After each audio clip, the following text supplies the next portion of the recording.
Мамлекеттүүлүк менен эркиндиктин символу болуп эсептелген Улуттук гвардиянын 707 аскер бөлүгүндө кызмат өтөгөн жоокерлер жаңы конуштуу болушту. Катардагы жоокер Эшболот Үсөн уулу казарма бардык шарттар менен курулганына кубанып турган жагы. Анткени буга чейин эски жатаканада ыңгайсыздыктар болгонун айтат. Жаңы казарма бардык шарттары менен түшүп, жоокерлерге аябай жакшы маңай тартылап турат. Буга чейинки шарттар мындай эмес эле. Казарманын ичинде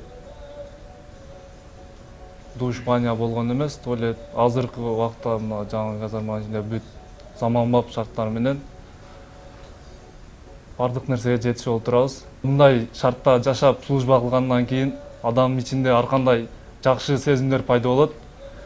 Мекенге болгон кызыгуу, патриоттук сезимдер дагы койгонот. Жоокерлер жатаканасы 120 орунга ылайыкташып, курулуш иштери 2017 жылы башталган. Казарма үчүн 34 миллион сом каралып, аскер курулуш мамлекеттик мекемеси тарабынан ишке ашырылды. Имарат заманбап куруу технологиясында модулдук чогултма конструкциясы менен курулган. Бул талапка эски болчу эми илгери курулган. Азыркы заманда бул казармада жооп берилбачу. Ошон үчүн бул жерге бизден комитеттин акча бөлүнүп берген тарабынан. Казарманын жалпы өзүнүн баасы 34 миллион 800 миң болду.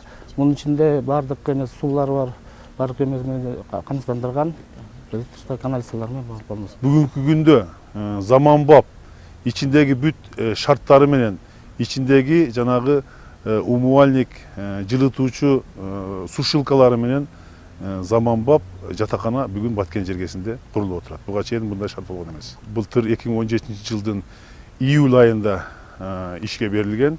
Казарманын ачылуу аземине Улуттук гвардиянын кол башчысы катышып, жоокерлерди жаңы конушу менен куттуктады. Мындан сырткары 707 аскер бөлүгү үчүн мындан арыда жаңы курулуштар жүрөрүн билдирип, 2019 жылы медициналык пункттун имаратын жана аскер техникалар үчүн жай куруу керектигин белгиледи. Кийинки жылдарга эми бул жерде биринчи приоритетный направление деп койсок болот. Бул эми азыр мындай карап атабыз. Бул жерде медицинский пункт каралып атат.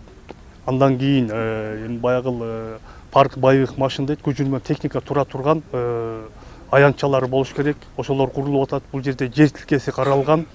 Жергиликтүү бийлик жер тилкесин өткөзүп берди. Ошол жерлерге бокстар түшөт. Улуттук гвардиянын 707 аскер бөлүгү 1997 жылы алгач Баткен шаарында рота, андан кийин батальон катары негизделип, азыркы күндө өзүнчө аскер бөлүк болуп кайра түзүлгөн. Анын өздүк курамы мамлекеттик маанидеги стратегиялык объектилерди коргойт жана кайтарат. Нургазы Жайнаков, 7 канал, Баткен өкүлчүлүгү.